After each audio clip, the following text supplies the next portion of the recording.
I was sitting at my kitchen table in Beaufort, South Carolina, with a cup of coffee gone cold in front of me, when I finally opened the envelope my granddaughter had slipped into my purse 3 days earlier. She was 9 years old. She had drawn a heart on the front in purple crayon and written, "Grandma, please read when you are alone." I almost laughed when I first saw it. I thought it was one of those little notes children write, the kind that says, "I love you" or "I miss you." But when I pulled out the paper inside, my hands started shaking before my eyes even understood what they were reading. It was a list, a child's careful handwriting, slanted and slow. 23 items long. Every single one of them was a thing my son and his wife had told her not to tell me about.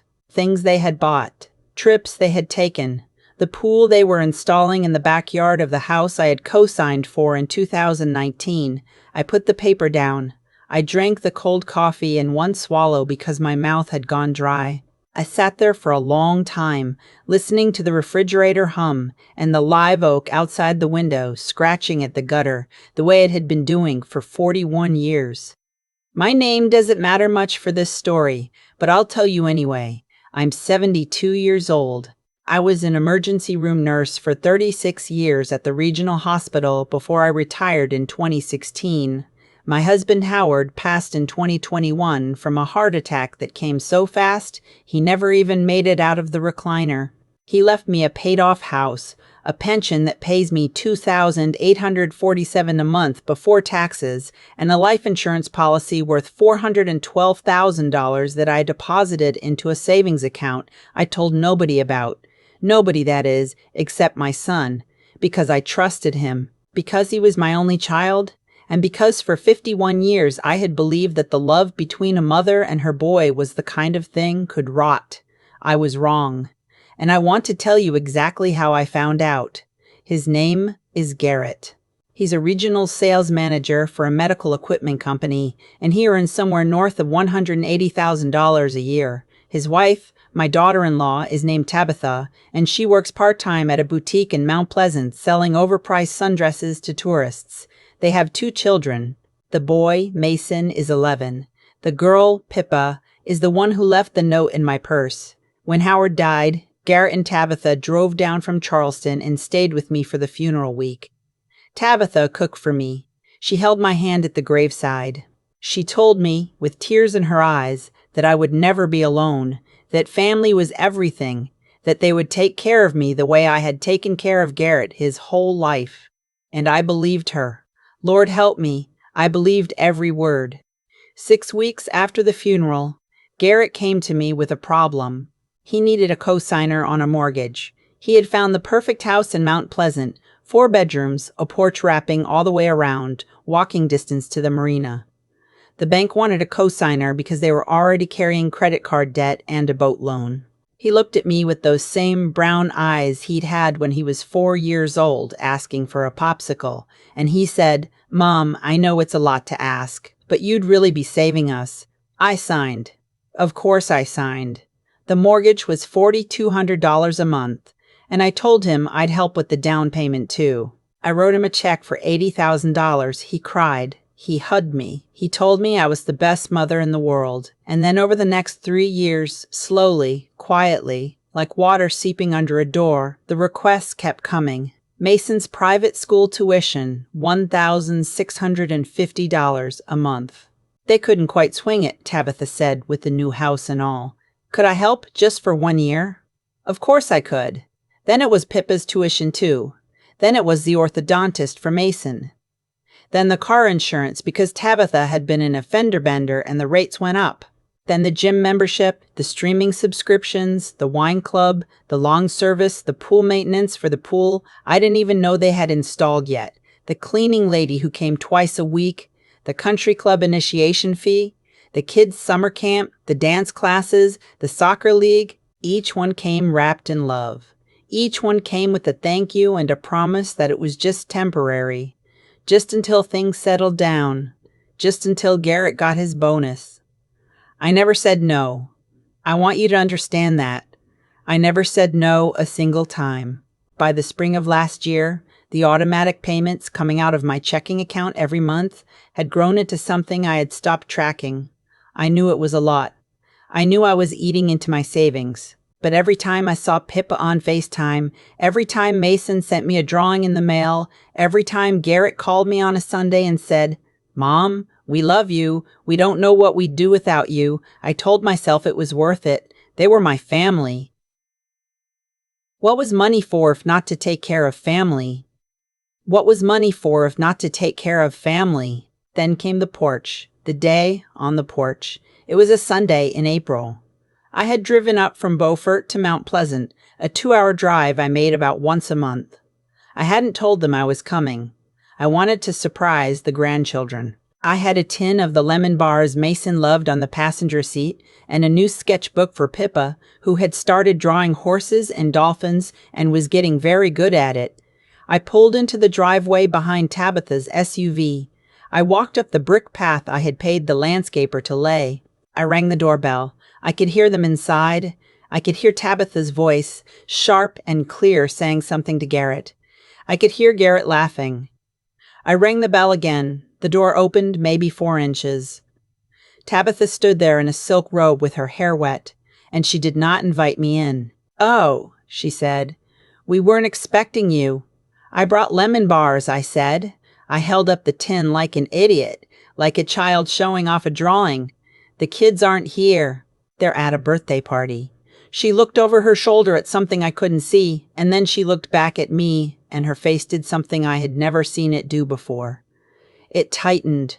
It got smaller. "You know," she said, "it would really help if you would call before you came. We have a life up here. We can't just drop everything when you decide to drive up." I stood there for a second. I didn't know what to say. "And honestly," she said, lowering her voice, "I think it might be good for you to start being a little more, independent. You've been leaning on Garrett a lot since Howard died. We just think maybe you should live less comfortably for a while. Get used to being on your own. Live less comfortably." That's what she said. To me. To the woman who had given them $80,000 in down payment money, and who was paying for the cleaning lady currently scrubbing the floor she was standing on. I didn't say anything. I couldn't. My tongue had stopped working. I just nodded and turned around and walked back to my car. I drove the 2 hours home with the lemon bars on the seat next to me, and when I got back to Beaufort, I left them in the car and went straight to bed in my clothes. That was a Sunday. The note from Pippa appeared in my purse the following Friday, after Tabitha had let the kids come down for an overnight visit. An overnight visit I had to beg for. An overnight visit during which Tabitha had texted me 4 times asking when exactly I was bringing them back. I read the note 3 times. Then I went into the office Howard had built me when we first moved in, and I opened my laptop and I logged into my bank account. I had not looked at the line-by-line statement in over a year. I want you to understand that. I had been on autopilot. I had been signing up for new automatic withdrawals every time Garrett asked, but I had never actually sat down and counted them. I counted them that Friday night. I counted them with a yellow legal pad and a pen, going line by line through 12 months of statements. And when I was done, the number at the bottom of the page was 131. 131 separate recurring payments coming out of my account every month from my son's family. Some were small, some were enormous. The mortgage was the biggest, of course. But then there were the country club dues at $645 a month, the pool maintenance at $300, the lawn service at $220, 3 streaming subscriptions I had never used in my life, a wine club at $189 a quarter that I paid for, but Tabitha drank, a gym membership at $124 that I later learned Garrett had used exactly twice in 18 months. Mason's private tutor that I had been told had been canceled 6 months prior. Pippa's horseback riding lessons at $480 a month. Lessons I had never been invited to watch. The total I was paying out every month was $11,894. My income before taxes was $2,847. I was burning through Howard's life insurance at a rate that would leave me destitute inside of 3 years. And in the meantime, the people I was paying for were telling me to live less comfortably. I sat at that desk for I don't know how long. I'm not a crier. I worked in trauma for 3 decades and I learned how to not cry. But that night I put my face in my hands and I cried until my chest hurt, not for the money. The money was just paper. I cried because I finally understood that my son had let his wife say those words to me. Garrett had been in that house.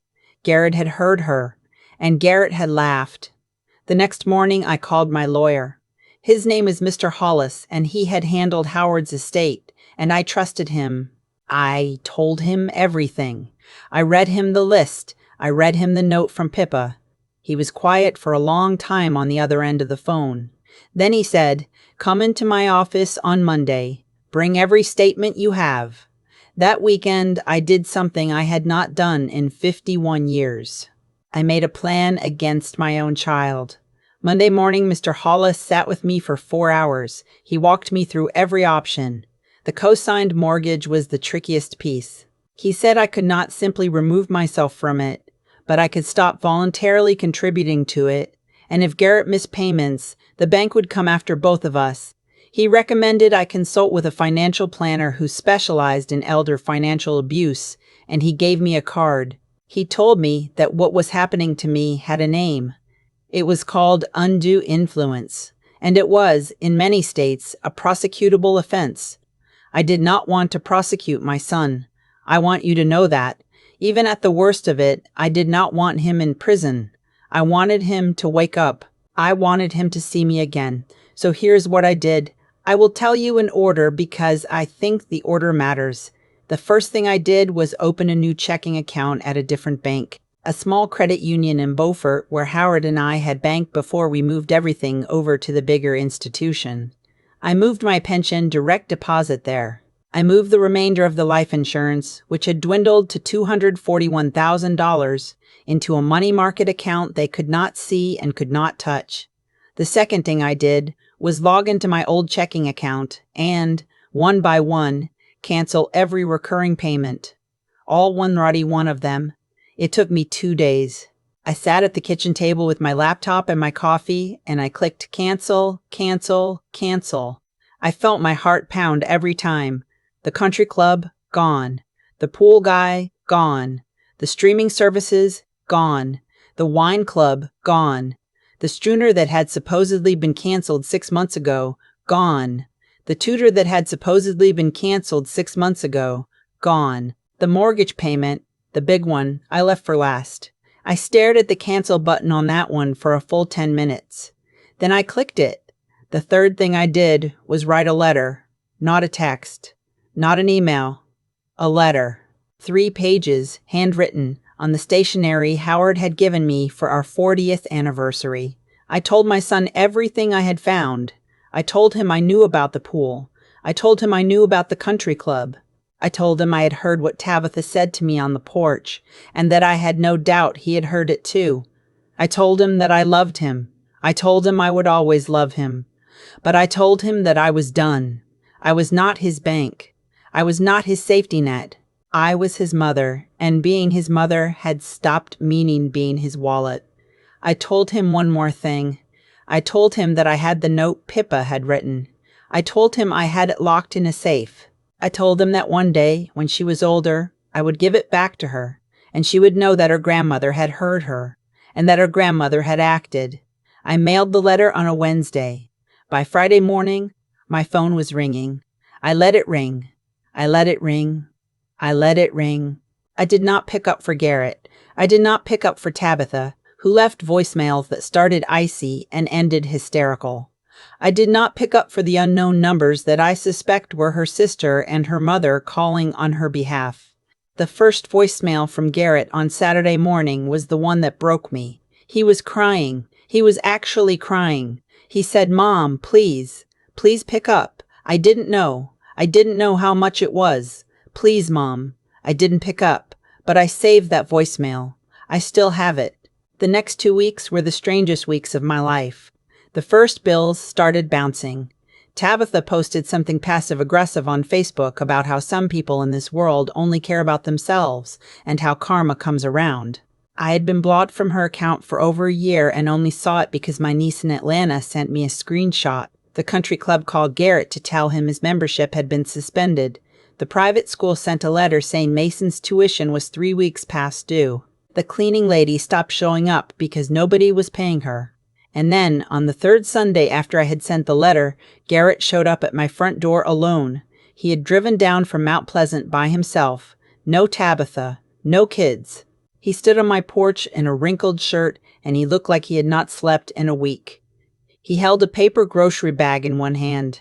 When I opened the door, he didn't say anything for a minute. He just looked at me, and then he handed me the bag. Inside the bag was a binder. Inside the binder was every credit card statement, every bank statement, every receipt he could find from the past 3 years. He had laid it all out, every single thing he and Tabitha had spent money on, every trip they had taken, every dress she had bought, the boot, the country club, the trip to Italy I had not known about.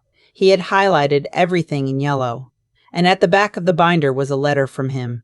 8 pages, typed. He had been working on it for 2 weeks. I let him in. I let him sit at my kitchen table. I made him sit at my kitchen table. I made him coffee. He drank it. And then he started to talk, and he talked for 3 hours without stopping. He told me that Tabitha had been the one to start it, that she had begun convincing him after Howard died, that I owed them, that I had all this money sitting around doing nothing while they were struggling. He told me he had known it was wrong. He told me he had let it happen anyway. He told me he had heard Tabitha on the porch that day, and that he had laughed, not because he agreed with her, but because he was a coward, and he didn't know what else to do. He told me that when he read my letter, when he saw the line about the note from Pippa, he had to leave the house and sit in his car for an hour because he was crying so hard. He told me he was leaving Tabitha. I did not respond to that. I let him say it. I let him say a lot of things. I want to be honest with you. I did not feel triumphant. I did not feel vindicated. I felt tired. I felt like a woman who had been carrying a piano on her back for 3 years and had finally been allowed to put it down. I let my son cry at my kitchen table. I let him hold my hand. I let him apologize over and over until the words started to lose their shape. What he did over the next 6 months I will only summarize, because the details belong to him and not to me. He filed for separation. He moved into a 1-bedroom apartment in West Ashley. He kept the kids on weekends for a while, then eventually got 50-50 custody. The house in Mount Pleasant was foreclosed on in November because they could not refinance the mortgage to remove me without my signature, which I did not give. The bank took it. Tabitha moved in with her sister. The pool, which had been installed but never finished, was filled in by the new owners. I drove past it once. It looked like a yard again. Mason and Pippa come to see me now. Every other weekend, Garrett drives them down to Beaufort and they stay with me. Pippa is drawing horses again, and she is very good. Mason has gotten interested in fishing. We go out on the dock with hot dogs and a tackle box, and he tells me about school. They do not ask about the house.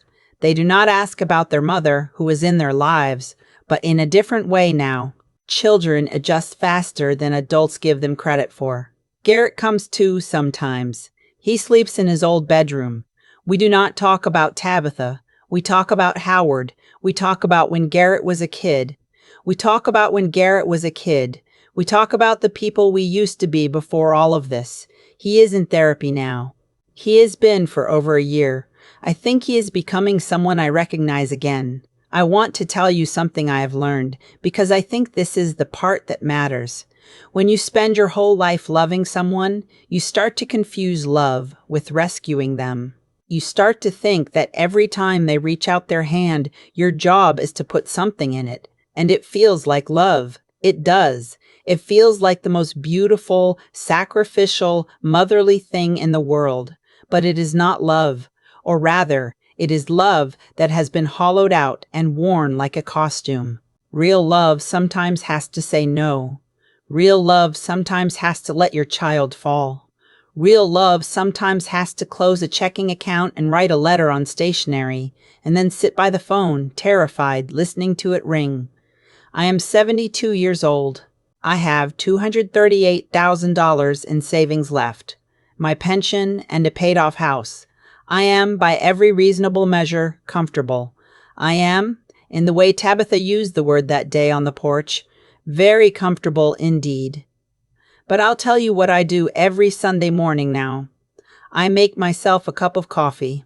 I sit on my own porch, the one Howard built me.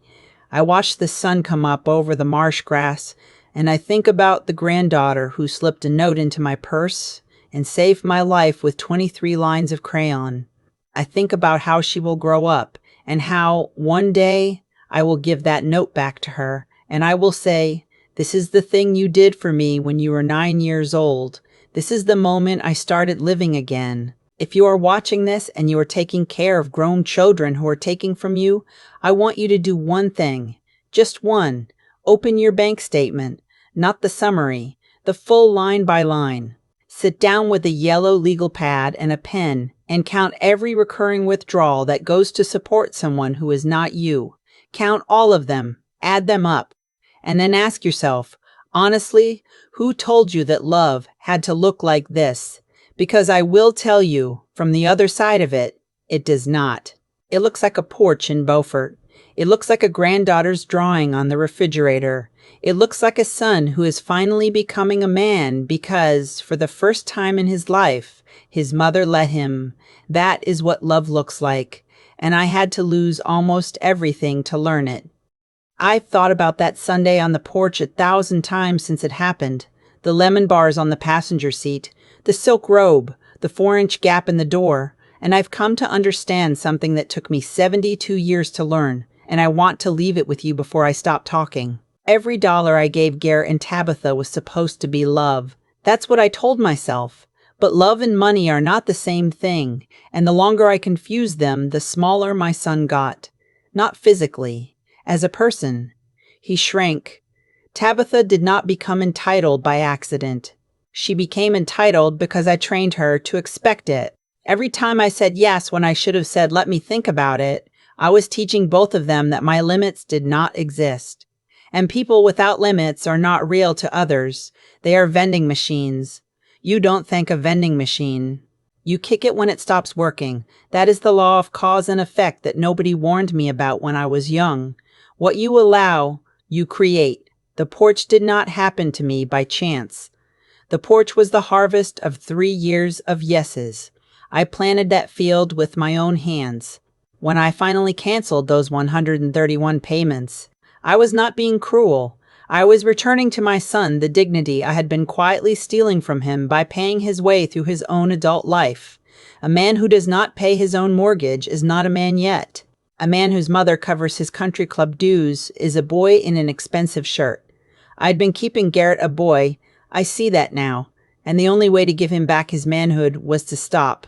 If you are listening to this and you are tired, the way I was tired, I want to tell you 3 things, because I believe these are the things that build a life worth living at any age. The first is your character. Not your reputation, which belongs to other people, but your character, which belongs only to you. Do not let anyone, not your child, not your spouse, not your own loneliness, talk you into spending your character for their comfort. Once it's gone, you can't get it back from inside a checking account. The second is your mind. Use it. Open the statement. Count the line items. Sit with a yellow pad and a pen and look at the truth of your own life with the eyes of an adult, not a frightened parent. The mind is the one thing aging cannot take from you unless you let it rust. Keep it sharp by refusing to look away from hard numbers. The third is your nerve. Setting a boundary feels, the first time you do it, like jumping off a cliff. It is not. It is the opposite. It is finally planting your feet on solid ground. Pippa, my granddaughter, was 9 years old, and she had more nerve than I had at 69. She put a note in my purse. She did the brave thing first. I just followed her lead. I am still here. I am still comfortable. And I learned, very late, that comfort is not something you owe anyone an apology for.